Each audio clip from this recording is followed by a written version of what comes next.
The skyline around Nassau's Court District is changing, marking the end of an era. Tonight on Our News. Coming up tonight, the historic Rodney E. Bain building is coming down, making way for a new judicial court complex.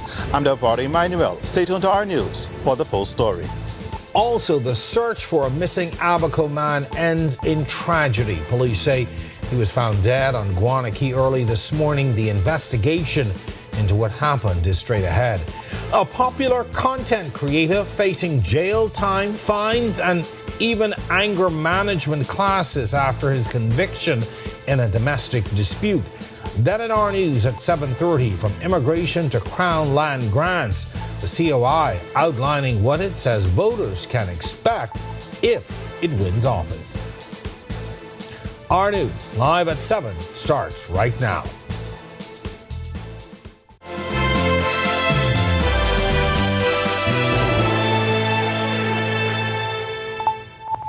And welcome to Our News Live at 7. Thank you so much for joining us. I'm Jerome Sawyer.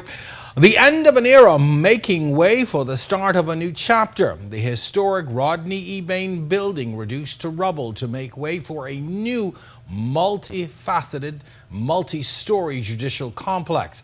Construction crews began the demolitions last night. Our Delvado Emmanuel was among the onlookers. He gets us started tonight.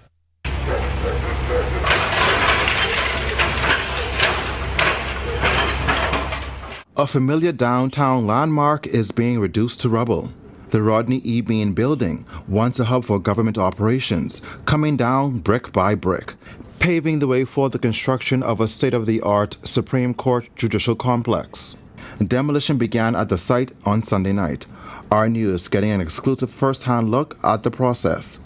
Registrar of the Supreme Court, Ronaldo Tu, telling me this moment represents both closure and a new beginning. As you can see behind me, this is the start of the demolition of the Rodney Bain building. The contract was awarded to Earthworks Limited, and so on scene right now we have the contractor. He has his team, his consultancy team here as well with him. We have the project manager. We also have the environmental specialist here as well as to make sure that this building is properly demolished. All safety precautions were put in place. The building was named after renowned educator Rodney Bain, who spent more than 5 decades advancing education in the Bahamas. As Director of Education, he played a key role in major planning and development within the country. Bain passed away in 1980. As for what will replace the historic building, Attorney General Ryan Pinner telling the Senate last June that the court complex will be built on the site of 50 and 52 Shirley Street and the Rodney Bain building spanning from Parliament Street to Charlotte Street. That judicial complex is aimed to satisfy all of the needs of the judiciary. We've heard over the past several years from this Chief Justice, Sir Ian Winder, and even his predecessor, Sir Brian Murray, about some of the issues and the woes that face the judiciary in trying to perform its duties and its function. So the Court of Appeal is going to be inside this building as well as the Supreme Court. We intend to ensure that we have a cell block for prisoners that's coming in from the Bahamas Department of Corrections that's going to be housed there. So we considered all multifacets of this building when this building was designed. Now, demolition is expected to take between 6 to 8 weeks, and the groundbreaking ceremony is set for Tuesday, where more details about the project and the Rodney E. Bain building will be shared. Reporting for Our News, I'm Delvado Emmanuel. All right, thanks a lot, Delvado. Great reporting tonight. Well, some tragic news to pass along tonight as well. A man reported missing by his mother, found hanging from a tree on Guanakee early this morning. Police say the 46-year-old's mother contacted them around 5 Sunday afternoon, saying he had not been seen since she left home around 9 that morning as she was leaving for church. Now, when she got back home around 1 p.m., he was not there, and she was not able to find him. During that 911 call, she also told officers her son suffered from depression and had a history of suicide attempts. Police say he was also recently released from psychiatric care at the Sunderland Rehabilitation Centre. After getting that call, Abaco police launched an island-wide search, which ended in the tragic discovery around 8 this morning. A doctor pronounced him dead at the scene. A man convicted in court today of stealing 2 gas tanks from the recently opened Oku restaurant at Venetian Village. 31-year-old Shaquel Kemp was caught on camera taking 2 80-gallon tanks valued at $4,000 from the eatery on March 22nd. Kemp pleaded guilty at his arraignment before Acting Assistant Chief Justice Shakar Seville. He was given the choice of paying $2,000 in fines or spending a year in prison.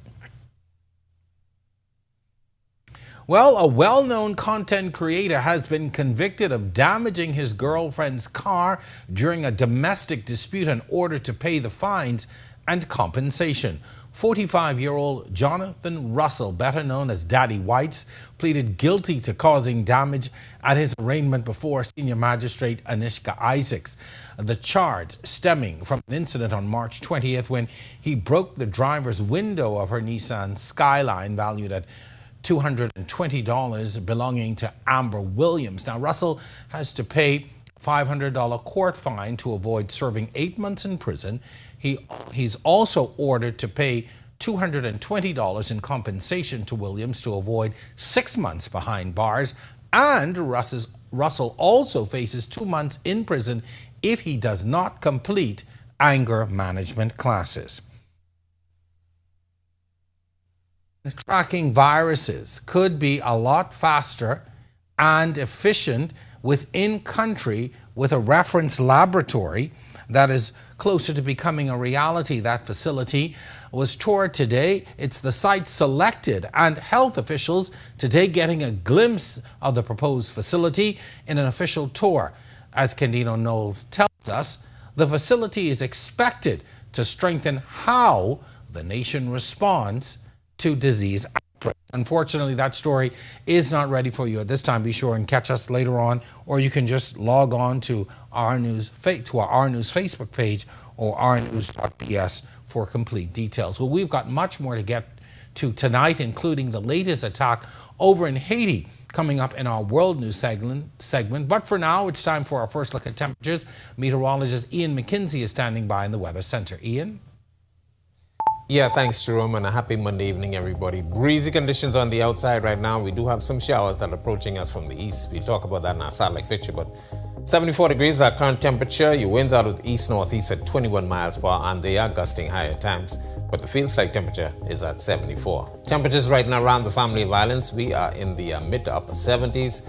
77 in Freeport, Grand Bahama, 76, Alistown, Bimini, and then we pick up 75s, Nicholstown, North Andros, over in Great Harbour, Key, the Berry Islands, Marsh Harbour, Abaco, and Governor's Harbour share temperature of 74, as well as here in the capital. Central Bahama, 75 in Kemps Bay, South Andros, Black Point, Exuma, and in Coburn Towns in Salvador, 76 South Town, Cat Island.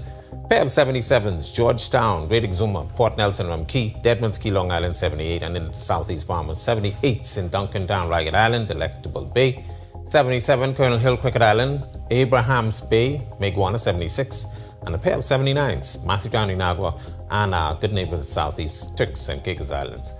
Right now, satellite-wise, this is how things are shaping up. We have a near-stationary front extending across really the central Bahamas, but it's just to the south of the capital, and we do have a lot of moisture coming off the Atlantic. That's helping to spark some showers, as well as those quick showers will continue streaming out towards the west. We will continue this trend as a high-pressure system tries to build in behind that. That high is going to be responsible for some very strong winds for the balance of the week. That's your first look at weather. Stick with us. A look at your extended forecast is still to come. Coming up in sports, the college track and field season shifts its focus outdoor, and naturally, so do we. My loyal viewers, Ronaldo Dorset of 10YS here. First of all, thanks so much for watching, but be sure to hit that follow button. If you'd like to see more content like this, follow all of the R News social media pages, and of course, don't forget to turn on your notifications so you never miss out on the top stories from the team, well, from the teams you already trust. Meet the voices who want your vote. Coming to the RTV lineup, Candidates Catalog, a show that throws political heavyweights and newcomers into headline-grabbing challenges. Join Megan Shepard as she dissects candidates' promises, pasts, and personas.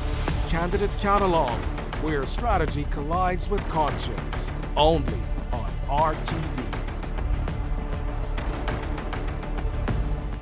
From the K-9 unit, to the precision movement of officers on the parade, to the boys in blue hair on the SWAT team, to the police canteen, to the legal department. Join me, Jasmine Brown, over the next few weeks as I continue my annual Police Month series, where I'll take a look at several divisions within the Royal Bahamas Police Force. You can catch the stories on R News starting at 7 p.m., as well as log on to the R News social media pages.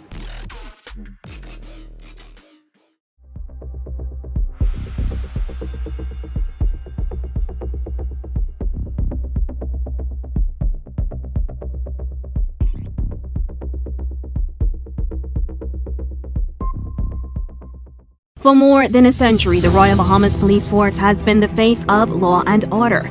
Established in 1840 with only 16 men, it's become one of the largest law enforcement agencies in the country, employing hundreds of police officers. They've not only fought crime, but also built safer communities. And this March, in honor of Police Month, join me, Jasmine Brown, every week as we introduce you to the brave men and women who risk their lives every day to keep us safe. It only takes a second for things to go wrong. Are you prepared? Don't become a statistic. Follow these simple rules. Leave early, obey road signs, wear seatbelts, invest in hands-free devices, and don't drink and drive. I'm Inspector Gerard Cum of the Royal Bahamas Police Force, reminding you that road safety is no accident.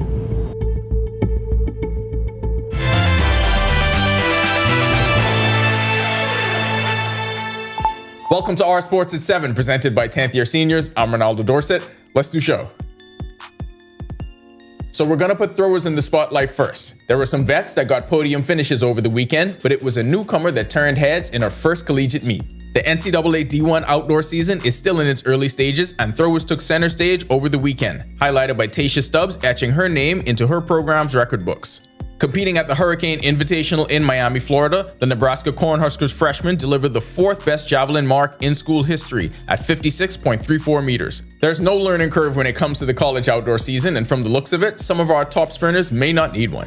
Shatalia Dorsett of Georgia Southern got her season started by being named Sun Belt Conference Outdoor Track Athlete of the Week. At UCF's Black and Gold Challenge, she clocked 53.95 seconds in a loaded 400-meter field to finish second. Her time now tops the conference and ranks number 3 all-time in program history. As a team, not the most fun season for the Santa Cruz Warriors, but on the bright side, Franco Miller Jr. got better as the year went on and saved his best for the finale. Miller closed his rookie NBA G League campaign with the Warriors in style when he erupted for 35 points, but Santa Cruz fell 134-116 to the Texas Legends. He shot 7 for 14 from 3, added 5 assists and 2 steals in one of his most complete games of the year. On the season, Miller averaged 9 points, 3.5 assists, and 3 rebounds in just over 21 minutes per game. That'll do it for Our Sports. Stay tuned to Our News at 7:30 for details on these stories and more. When Our News comes back from the break, we turn our spotlight to stories making headlines across the world. At least 70 people are dead after a deadly gang attack in Haiti's Artibonite region. Tonight, why violence is spreading beyond the capital. But first, U.S. President Donald Trump warning Iran of possible strikes on energy and water facilities as the ongoing war continues to threaten global oil supplies. And for the first time in more than 50 years, a crewed NASA mission is preparing to fly around the moon and make history doing it. The story when Our News returns. K9 unit. To the precision movement of officers on the parade, to the boys in blue hair on the SWAT team, to the police canteen, to the legal department. Join me, Jasmine Brown, over the next few weeks as I continue my annual Police Month series, where I'll take a look at several divisions within the Royal Bahamas Police Force. You can catch the stories on R News starting at 7 p.m., as well as log on to the R News social media pages.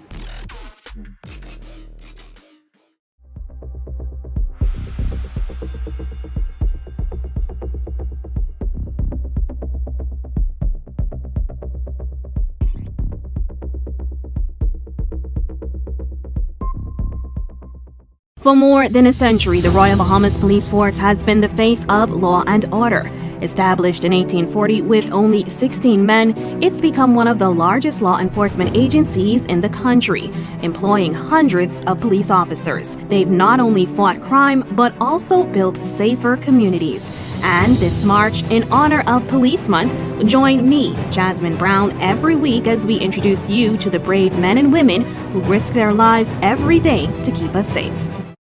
It only takes a second for things to go wrong. Are you prepared? Don't become a statistic. Follow these simple rules. Leave early, obey road signs, wear seatbelts, invest in hands-free devices, and don't drink and drive. I'm Inspector Gerard Cum of the Royal Bahamas Police Force, reminding you that road safety is no accident.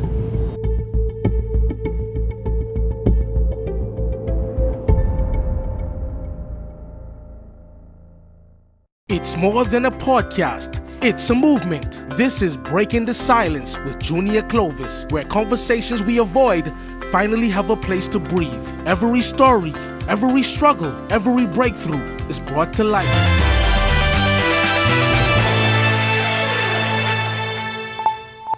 This is our news. Welcome back. We turn our attention now to stories making headlines across the world.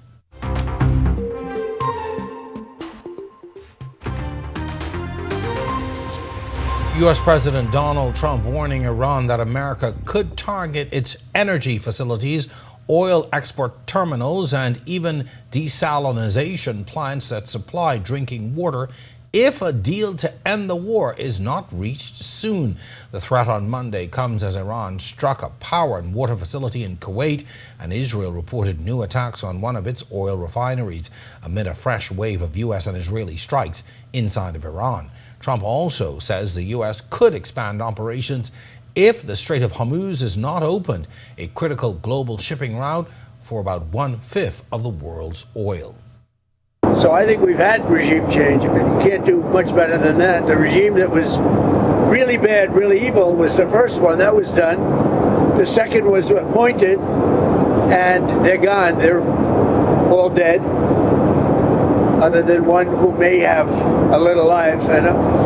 And then they're really in the third group. And the third group of people that seem to be much more reasonable. It truly is regime change. And regime change is an imperative, but I think we have it automatically. Now, Israel's parliament has passed a controversial law making the death penalty the default sentence for Palestinians convicted in military courts of deadly attacks. The measure, backed by Prime Minister Benjamin Netanyahu's far-right allies, requires execution by hanging within 90 days of sentencing through courts, which may still impose life imprisonment instead. Palestinian President Mahmoud Abbas condemned the law as a violation of international law, while rights groups in Israel called it discriminatory. This law violates both the laws of occupation that place severe restrictions on the ability of placing the death sentence on by the occupying power against the occupied population, but also is discriminatory because Israeli Jews who live in the occupied territories, Israeli settlers, will not face any sort of death penalty in the rare occurrence that they might actually be convicted, tried or convicted of any sort of offences, and certainly not the killing of Palestinians.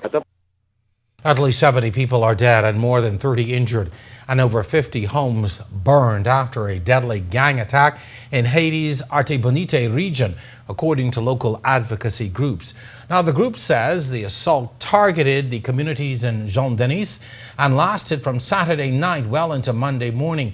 The attack has been linked to the Grand Griffe Gang, an ally of the Vivre Ensemble coalition, which operates in nearby Saviens. Residents say gunmen opened fire on civilians, burned homes, and returned after police left the area, prolonging the violence. Local officials warn the death toll could rise as search teams continue recovering bodies. As of Monday, Haitian authorities had not released official casualty figures as security conditions continue to worsen outside of Port-au-Prince. Cuba is preparing to receive a sanctioned Russian oil tanker carrying about 730,000 barrels of fuel, the first such delivery to the island this year as it struggles with a severe energy crisis. The White House says President Trump has no problem with the shipment reaching Cuba, describing the move as a case-by-case decision despite ongoing U.S. sanctions. The tanker is expected to dock at the port of Matanzas, where officials hope the fuel could support the country's electricity grid for about a week. Cuba currently produces less than half the fuel it needs, with island-wide blackouts and transport shortages continuing amid long-standing sanctions and supply disruptions. NASA says it's ready to launch the Artemis II mission, the first crewed flight of its multi-billion-dollar program to return astronauts to the moon. The four-person crew arrived at the Kennedy Space Center in Florida this weekend, entering final pre-launch preparations for the first human journey toward the moon in more than 50 years. The 10-day mission will send astronauts on a high-speed loop around the moon and back, testing the Orion spacecraft's life support and navigation systems ahead of future lunar landing missions. The flight is also set to make history with the first woman, first black astronaut, and first non-American astronaut traveling to the moon's vicinity. It was really terrific to see them, to see the crew arrive in Florida, where they'll be spending the next few days doing their final reviews of their procedures and spending some time with their families while they remain in quarantine. Getting into launch countdown, we've checked out our cryo systems, our LH2 and LOX systems, and all those tests have passed. We've done radio frequency tests with our launch vehicle and the spacecraft, and that went very well. And so we're really ready. We're going to start our launch countdown around 3 o'clock tomorrow afternoon. Still to come on our news tonight, Today in History, find out interesting facts about the day that was March 30th. Then in our news at 7:30, movement tonight on a long-awaited infrastructure project in Eleuthera, while questions continue to grow in Grand Bahama after another missed update on the Grand Lucayan redevelopment. But first, the Coalition of Independents laying out what they describe as a 100-day action plan should they be elected to office. Stay tuned to our news tonight for more details. It's all coming up when our news returns. John, I just found out that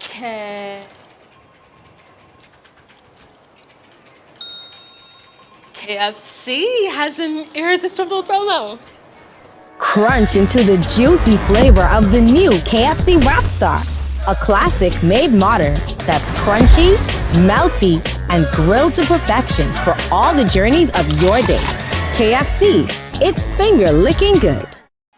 Dance with me. Dance with me. Dance all night long.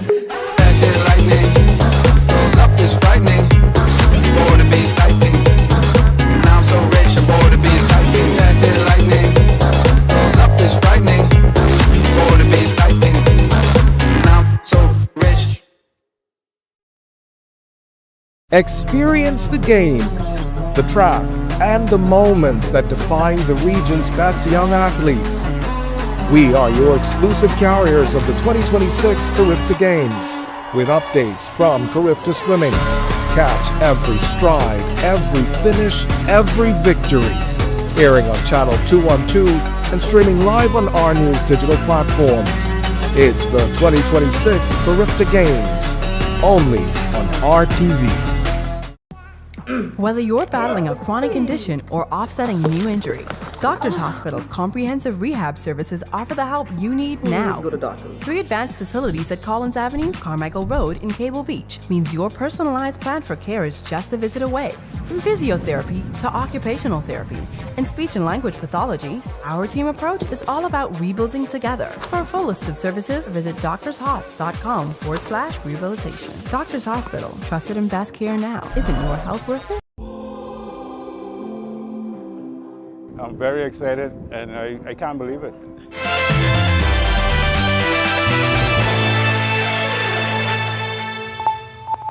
On this day in Bahamian history in 2013, the Bahamas hosted the 42nd Carifta Games at the Thomas A. Robinson National Stadium, marking the 7th time the country staged the regional meet. In 2014, debate grew over the upcoming introduction of value-added tax, which took effect the following year. In 2015, Donna Vasili was charged in the murder of her husband, Dr. Philip Vasili. She was later acquitted on March 10, 2023. And in March 2021, the Bahamas received 33,600 AstraZeneca COVID-19 vaccine doses through the COVAX facility as political campaigning during the state of emergency sparked controversy. Now, to learn more about the events that shaped the day that was March 30th, be sure and head on over to rnews.bs. And an historic partnership between the Bahamas and Germany was made official today as Nassau signed a sister city agreement with its namesake in Germany. That's right. The ceremony marks a connection more than 3 centuries in the making after the Bahamian capital was renamed Nassau in 1694 in honor of the European House of Nassau. Officials say the agreement builds on decades of cultural exchange between the two cities dating back to the 1960s, including visits between officials and symbolic landmarks like Bahamas Lane in Germany and Nassau Way here at home. Today's signing at the Ministry of Tourism, Mayor of Nassau, Germany, Miguel Luigi, said the agreement formalizes that shared history while opening the door for stronger cooperation in the years ahead. I'm very pleased that today we can give the starting signal for our official partnership. May these ties between our two towns and countries continue and grow stronger. I'm convinced that this cooperation will be enriching and beneficial for both sides.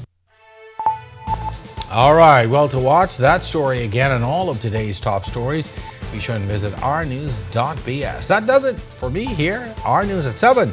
Joining us now is Atalia Hall Thomas. Atalia, that's the first time I got to say your full marriage title, as David is saying, on air. Thank you so much, Drew, for that introduction. Well, coming up, the Prime Minister pledging support for influencer-led public campaigns. Here are your latest headlines. First tonight on our News Live at 7:30, the Coalition of Independents lay out a bold plan. The Coalition of Independents laying out what they describe as a 100-day action plan should they be elected to office. Stay tuned to our news tonight for more details.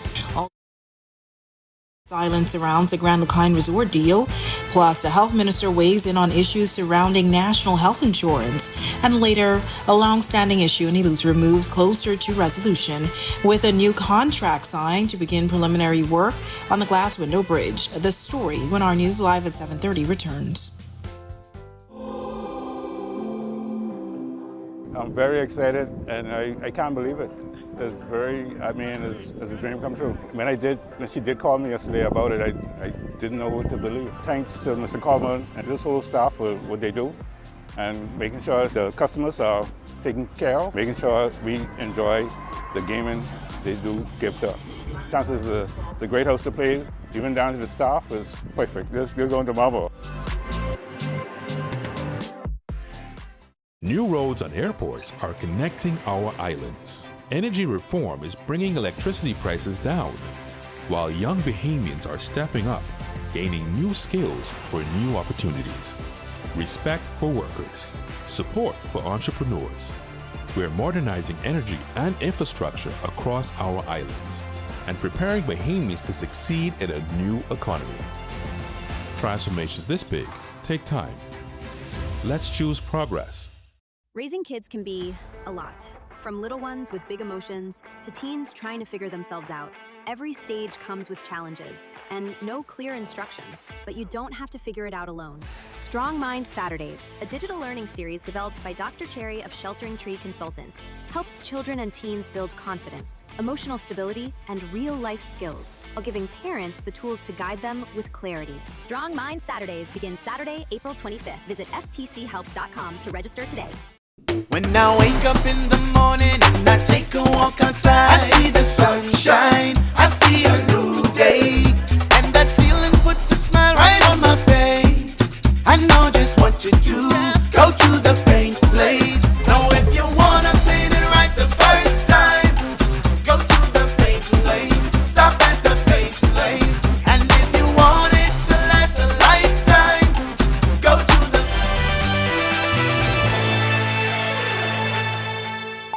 Welcome to our news. Thanks so much for joining us. I'm Natalia Hall Thomas. First tonight, Coalition of Independents outlining their plans for the country with promises to tackle immigration, healthcare, energy, and the cost of living.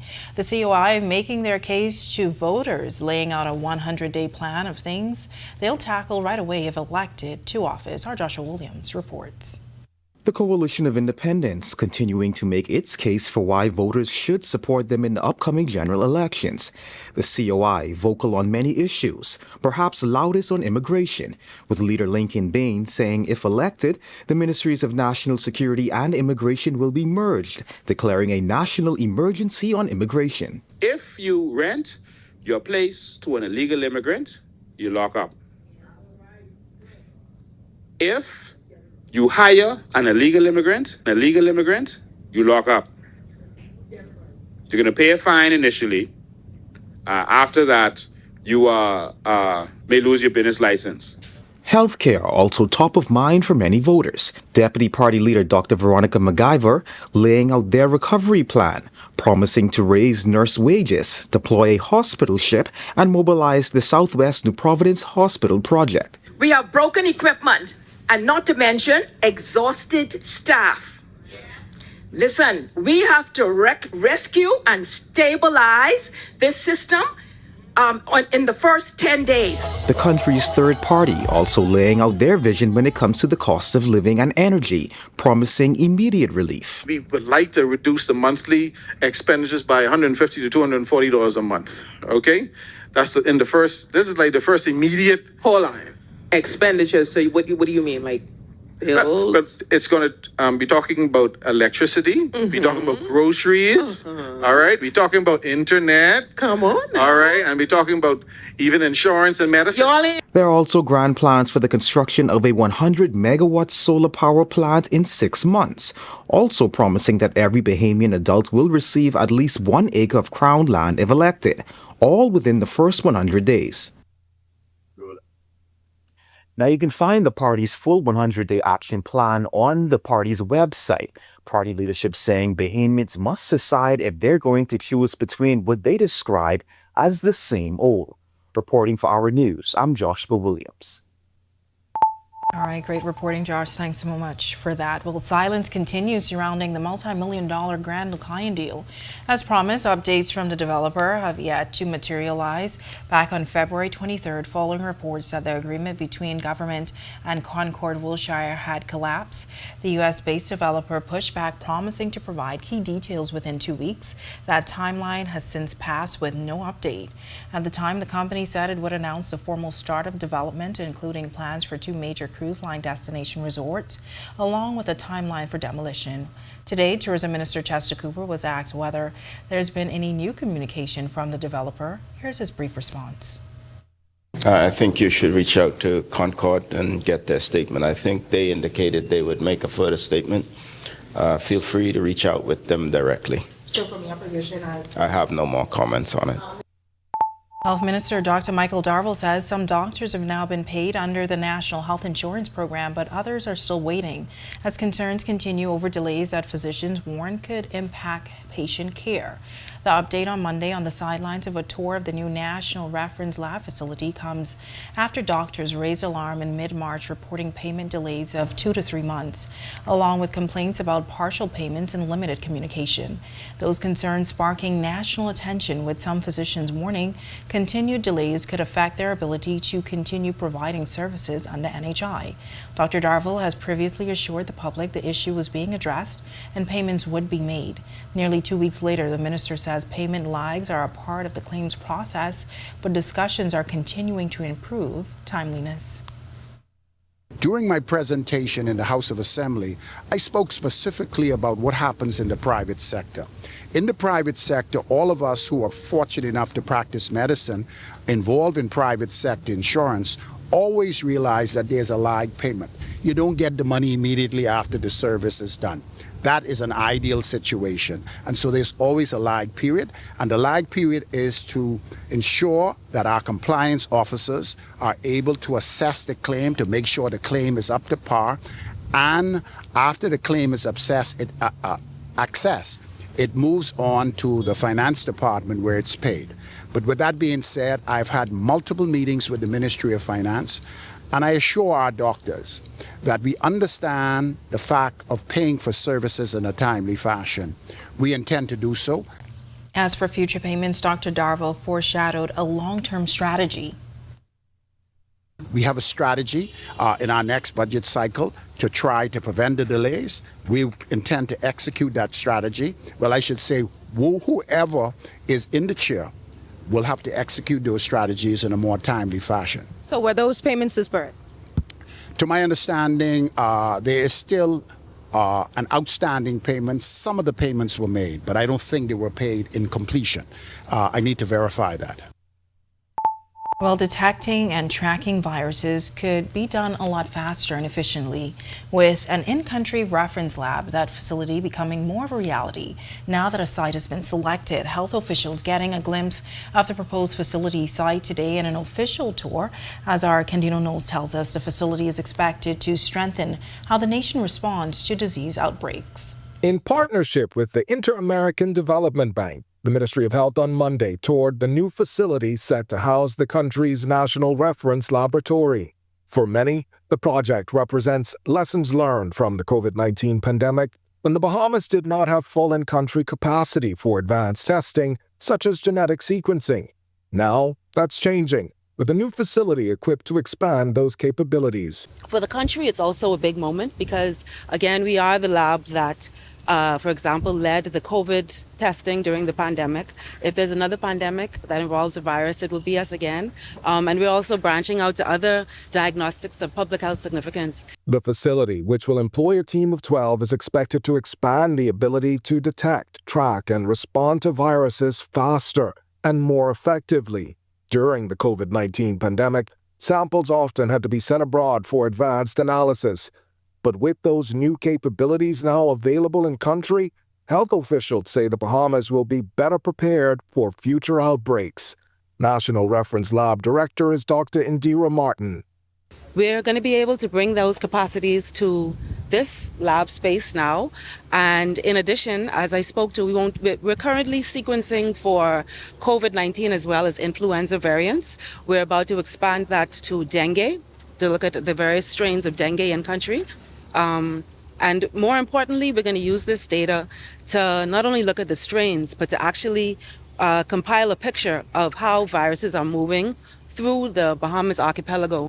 The facility nearly ready, but there are still some final steps before full operation begins. And for Health Minister Dr. Michael Darville, the transition must be carefully managed, ensuring no interruption in critical lab services. We're looking for Dr. Martin and the team to be in this facility by the end of May, the latest. All the licenses have been approved, the construction work is complete, and the process of moving from one location to the next is strategic because you don't want to shut the lab down completely. Costing just under $2 million, the IDB-funded facility is part of a broader effort to strengthen local health systems. Country Rep Shirley Gale. This is part of a full program of support that the bank is providing to the Bahamas to strengthen health systems, to strengthen health management. So the bank support spans health policy as well as health infrastructure. With final equipment moves now underway, health officials say the country's National Reference Lab is expected to open its doors in the coming weeks. Reporting for our news, I'm Candino Knowles. All right, thanks so much for that, Candino. Well, if you live in Eleuthera, you're perhaps one step closer to seeing a decades-long issue resolved after several setbacks. Government signing a contract worth $400,000 with Island Site Development to begin preliminary works ahead of the demolition and reconstruction of the glass window bridge. At a contract signing Monday, Works and Family Island Affairs Director Robert Muzaz told reporters the new design should address concerns about dangerous driving conditions that have plagued this aging structure. Overall, the bridge is a total new bridge at the site. It'll be on the calm side of the site. It will be raised 16 feet above existing road level and 60 feet out. So it's a 200-foot long bridge that will cross the existing land mass. It's taken some time to get to this day with some controversy surrounding the project.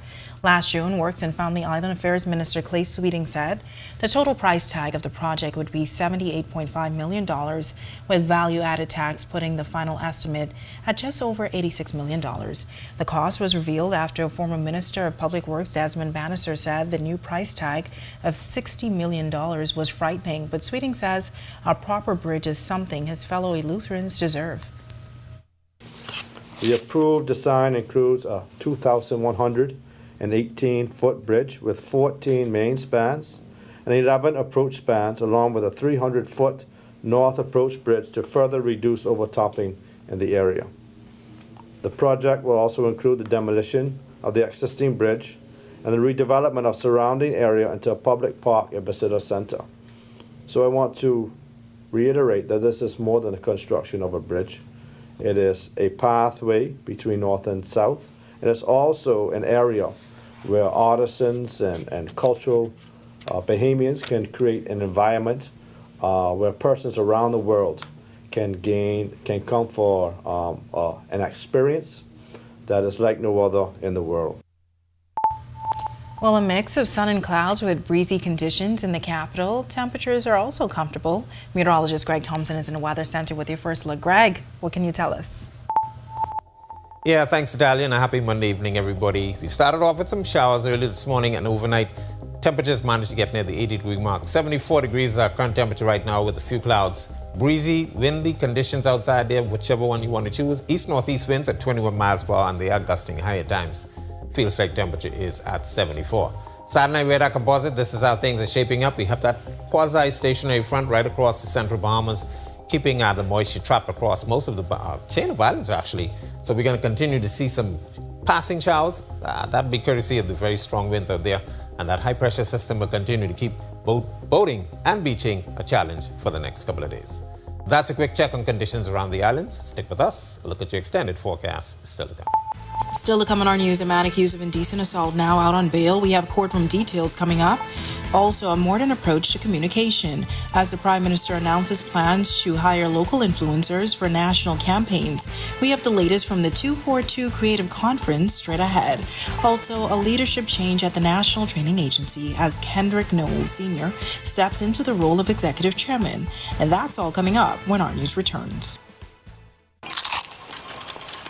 Somewhere's Plaza, got it going on, yeah. Somewhere's Plaza, one-stop shopping is here. In the family, community, for me. Southwest Plaza, come shop with us. Shop, shop, we've got so many stores. Shop, shop, our prices are right. Come spend the day, bring the family. Southwest Plaza, come shop with us. Healthcare needs don't stick to a schedule. When you need a prescription, you need it now. That's why Lowe's Pharmacy is here, innovating the Bahamas pharmaceutical industry since 1953. Back then, we delivered medication to locals in need by bike, and we're proud to say that little has changed. No matter the resources at our disposal, we've always done everything in our power to innovate. Today's technology means we can live out our vision stronger than ever. When your prescription runs out, WhatsApp Lowe's Pharmacy for a refill. No matter how much time passes by, we're always searching for new ways to innovate and to empower you to do the things you love with the people you love.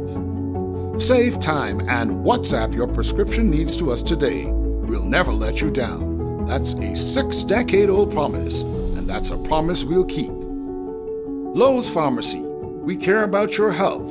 We always have, we always will.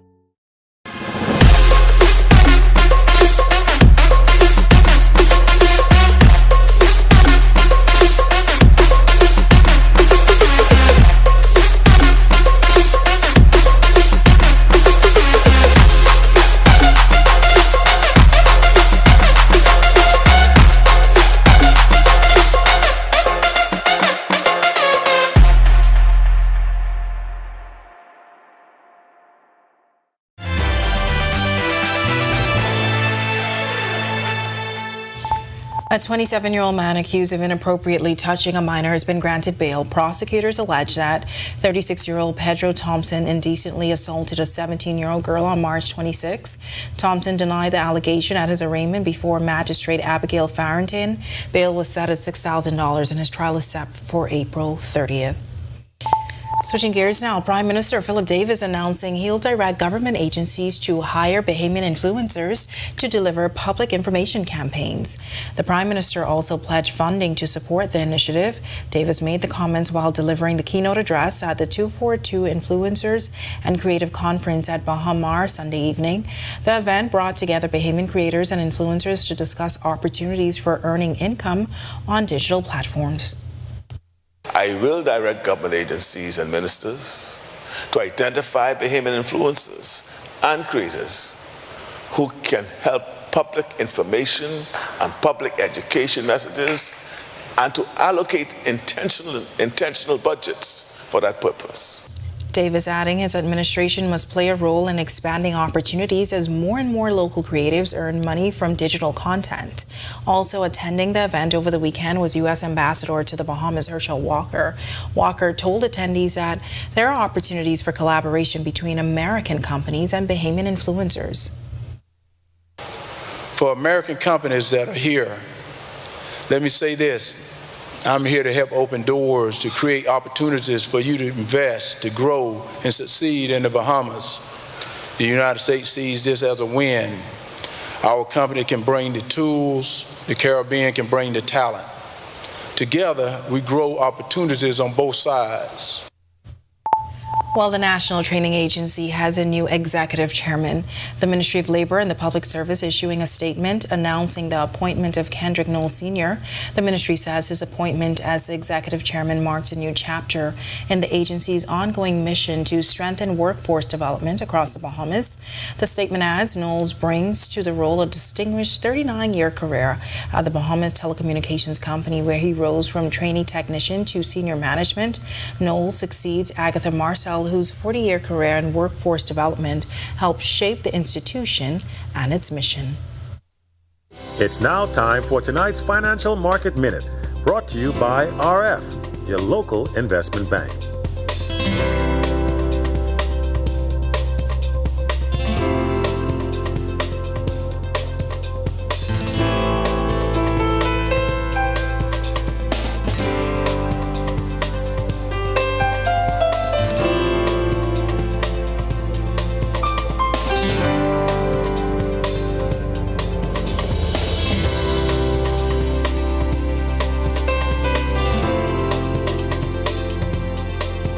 This has been your Financial Market Minute. To explore the best performing mutual funds in the Bahamas, visit our website at www.rfgroup.com.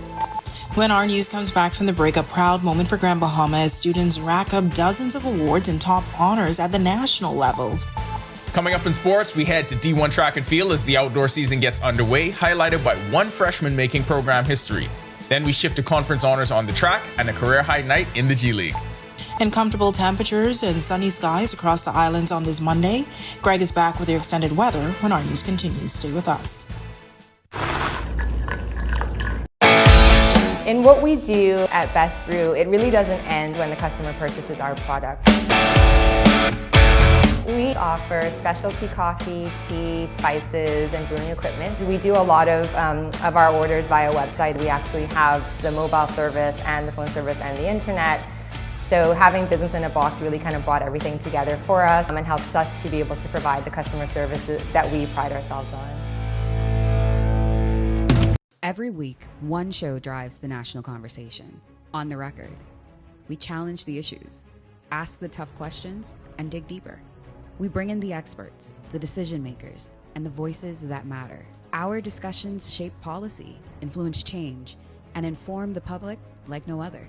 Join us every Thursday at 8 p.m. and again on Sunday at 8:30 p.m. Catch us streaming live on Facebook or catch up with your favorite episodes on our YouTube channel. The conversations that shape the Bahamas start here, on the Record.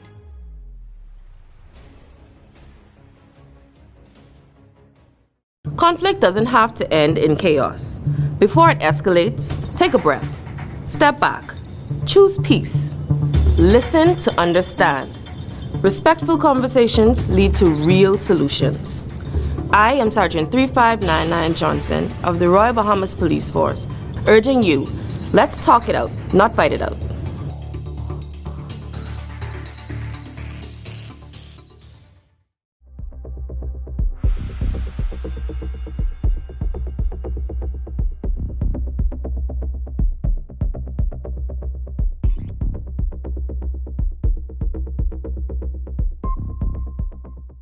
From 2017, one show has set the standard for current affairs in the Bahamas, and that's On the Record, one of the longest running current affairs shows on RTV. We've been the place where newsmakers come to talk.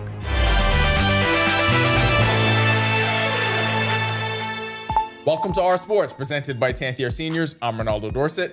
Let's do show. So we're gonna put throwers in the spotlight first. There were some vets that got podium finishes over the weekend, but it was a newcomer that turned heads in her first collegiate meet. The NCAA D1 outdoor season is still in its early stages, and throwers took center stage over the weekend, highlighted by Tasha Stubbs etching her name into her program's record books.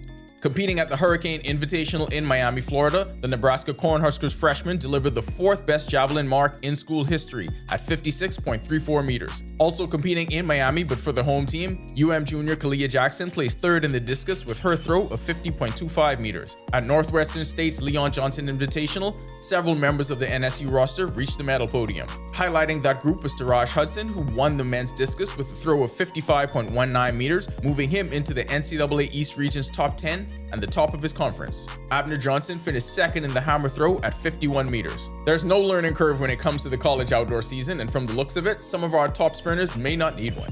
Shatalia Dorsett of Georgia Southern got her season started by being named Sun Belt Conference Outdoor Track Athlete of the Week. At UCF's Black and Gold Challenge, she clocked 53.95 seconds in a loaded 400-meter field to finish second. Her time now tops the conference and ranks number 3 all-time in program history. Also in the Sun Belt, Paige Archer had a huge weekend for Texas State at their Charles Austin Classic. She took the sprint double, winning the 100 in 11.73 seconds and the 200 in 23.74 seconds. Louisiana Tech's Oscar Smith won his first event of the outdoor season at the Clyde Hart Classic with his time of 13.53 seconds in the 110 hurdles. A week earlier, Smith made his season debut with a third-place finish in 13.71 seconds. As a team, not the most fun season for the Santa Cruz Warriors, but on the bright side, Franco Miller Jr. got better as the year went on and saved his best for the finale. Miller closed his rookie NBA G League campaign with the Warriors in style when he erupted for 35 points, but Santa Cruz fell 134-116 to the Texas Legends. He shot 7 for 14 from 3, added 5 assists and 2 steals in one of his most complete games of the year. On the season, Miller averaged 9 points, 3.5 assists, and 3 rebounds in just over 21 minutes per game. His rookie campaign also had several other standout performances. His previous career high was 25 points and 6 assists against Oklahoma City. He also had a 21.8 rebound night against Salt Lake City. That'll do it for Our Sports. This is 10YS. We saw the times, we saw the distances coming out of champs. Are we terrified? Maybe. But Duke was up 2 with possession and 10 seconds left to play. They lost, so anything's possible. Still ahead on our news tonight, a proud moment for the island of Grand Bahama as students rack up dozens of awards and top honors at the national level. And Greg is back with your extended weather when our news returns. Stay with us. Today is significant because Doctors Hospital returns to the service of advanced technology with our brand new cath lab. The way that the cath lab works is to have a procedure done that restores the blood flow. The doors of the new cardiac catheterization unit are being opened to time saved. They are being opened to the radical use of advanced technology. They're being open to precision. They're being open to outcomes, and most important, to save and improve patients' lives. Healthcare is a living organism, and we must coexist both in the public and private sector in order to provide these essential, life-saving and life-changing services for our people. We're proud of what the work Doctors Hospital has done.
This is our news. Welcome back. Frontal boundary now across the central Bahamas. A lot of moisture associated with the boundary, keeping us with some quick passing showers. Those passing showers are on the strong northeast to easterly wind. That's with a high pressure system to the north combined with that frontal boundary, creating that tight pressure gradient. We will continue to see these quick passing showers over the next couple of days as that high pressure system builds across the north portions of the Atlantic and will keep us in that northeast to east wind regime. We do have a near gale warning for the entire chain of islands, so we're asking you boaters and your beachgoers not to get into the water, not really advised because it's going to remain rough over the next several days. Future forecast showing the moisture with the boundary across most of the northwest Bahamas earlier today, but we do expect some showers across the central Bahamas as that boundary continues to sag towards the south. And with that easterly wind flow, northeasterly wind flow, once again, quick passing showers in the forecast through Wednesday. Boating forecast, we're asking you boaters to remain in port. Stay out of the waters if you have plans for swimming. Northeast to east winds at 15 to 25 knots in the northwest Bahamas. Sea is running 5 to 8 feet, but up to 12 feet offshore, especially in the Atlantic and northeast to easterly swells. High tide is at 7:07 tonight. The low tide takes place at 1:21 in the morning. Central southeast Bahamas, caution, remain in port actually down there as well for you boaters. Dangerous rip currents, still the name of the game. Northeast to east winds, they will be stronger, 20 to 25 knots. With occasional gusts to near gale, 6 to 9 foot seas, but building up to 13 feet offshore in northeast to easterly swells. Here's a look now at your national forecast.